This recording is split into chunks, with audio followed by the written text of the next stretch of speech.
ખાસ કરીને સીધો સવાલ જે અત્યારના ભારત દેશમાં બંધ પાડેલું છે, હવે શું આગળના પગલાં લેશો? હવે આગામી દિવસોમાં અમારી અપેક્ષા છે માનનીય મોદી સાહેબ જે આખા દેશના સ્વાસ્થ્યની ચિંતા કરી રહ્યા છે, હાલમાં જ જે એમણે મિસયુઝ ઓફ એન્ટીબાયોટિક વિશે પોતાની વાત કરેલી અને એમને ધ્યાનમાં જ છે કે શું પરિસ્થિતિ થઈ શકે એમ છે. જો એ એમના વિઝનમાં હોય તો એ પણ એમનું ધ્યાન અમારું દોરવું અમારી ફરજ છે કે ઓનલાઈન ફાર્મસી દ્વારા આ દવાઓ કેવી રીતના આસાનીથી વેચાઈ શકે છે. અમે માનીએ છીએ કે માનનીય મોદી સાહેબ આ બાબતને સિરિયસ લેશે અને આગામી દિવસોમાં ઓનલાઈન ફાર્મસીને બેન કરશે. જો ન કરવામાં આવે અને કોઈ કાર્યવાહી ન કરવામાં આવે તો અમારા all India organization of chemist and druggist, જે અમારું ઓલ ઇન્ડિયાનું એસોસિએશન છે, એમના માર્ગદર્શન હેઠળ અમે આગામી દિવસોમાં લોક એન્ડ કીનો કાર્યક્રમ આપીશું. ખાસ કરીને અમુક દવાના પ્રાઇસ વધારે છે, શું એની લીધે લોકો ઓનલાઈન ઉપર 25% કે 30% ડિસ્કાઉન્ટની લાલચ અથવા આશાએ જાય છે? સામાન્ય રીતે જોઈએ તો 25% 30% ડિસ્કાઉન્ટ બહુ મોટી વસ્તુ નથી. 10-15% તો અત્યારે આપણા રાજકોટમાં પણ મળી જાય છે, બરાબર. પણ પ્રશ્ન ડુપ્લિકેટ દવાઓ કેટલી ઘૂસી શકે એમ છે એ છે. ડિસ્કાઉન્ટનો મુદ્દો એટલા માટે હું નહીં કહી શકું મોટો છે, કારણ કે અત્યારે ટ્રસ્ટના મેડિકલો પણ ચાલી રહ્યા છે, જેથી રાહત દરે લોકોને મેડિકલમાં દવાઓ મળી જાય છે.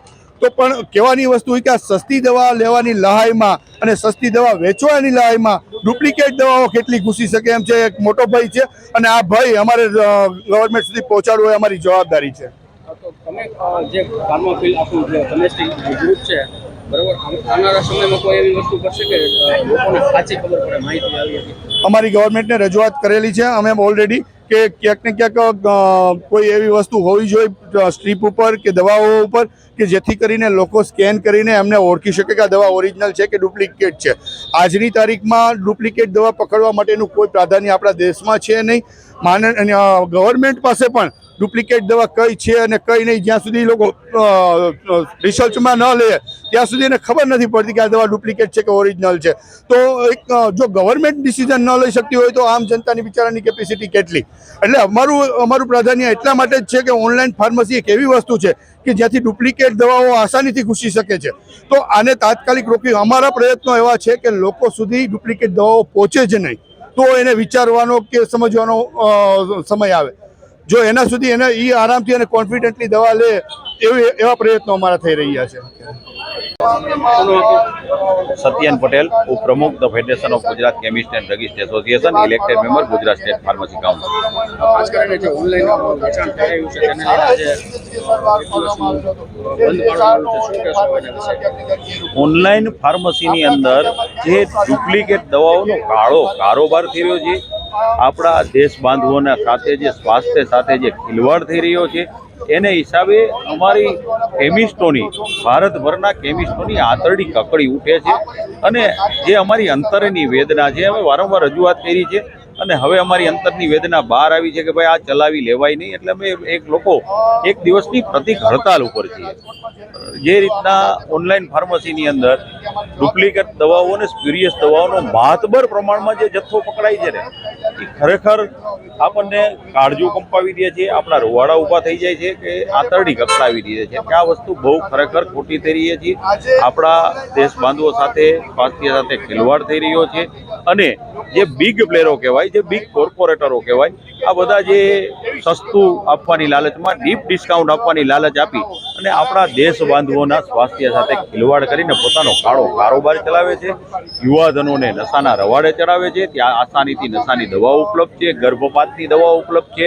આ બધી જ વસ્તુઓ છે. ડ્રગ એન્ડ કોસ્મેટિક એક્ટનો ભંગ થાય છે, ફાર્મસી એક્ટનો ભંગ થાય છે.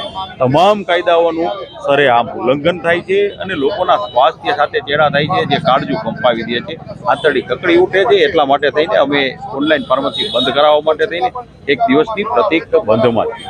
સાહેબ, ખાસ કરીને છેલ્લા 6 મંથમાં 1005 લોકોને મંજૂરી આપી છે ઓનલાઈન એપ્લિકેશન બનાવવા માટે અને સરકારે મંજૂર કરેલી છે. ઓનલાઈન એપ્લિકેશન બનાવવાની મંજૂરી આપી એ સરકારશ્રીનો વિષય છે. અમે એમાં ઊંડા ઉતરવા એટલા માટે નથી માગતા કે અમારું માત્ર ને માત્ર ઉદ્દેશ્ય અને અમારી રજૂઆત એ છે કે લોકોના સ્વાસ્થ્ય સાથે ચેડા ન થવા જોઈએ. એ એપ્લિકેશનની અંદર પણ જો એવું હોય તો એ પણ ન થવું જોઈએ. પણ અત્યારના તબક્કે જે ઓનલાઈન ફાર્મસી દ્વારા જે ડુપ્લિકેટ દવાઓ અને સ્પ્યુરિયસ ડ્રગ જે વેચાણ થઈ રહ્યું છે એ થવું ન જોઈએ. અને ખરેખર લિટરલી હું અત્યારે આપણે વાત કરું છું, આપની આંતરડી પણ કકડી ઉઠે, કે જે ખરેખર ન થવું જોઈએ. રાષ્ટ્રહિત છે એ સર્વોપરી છે, દેશ હિત સર્વોપરી છે.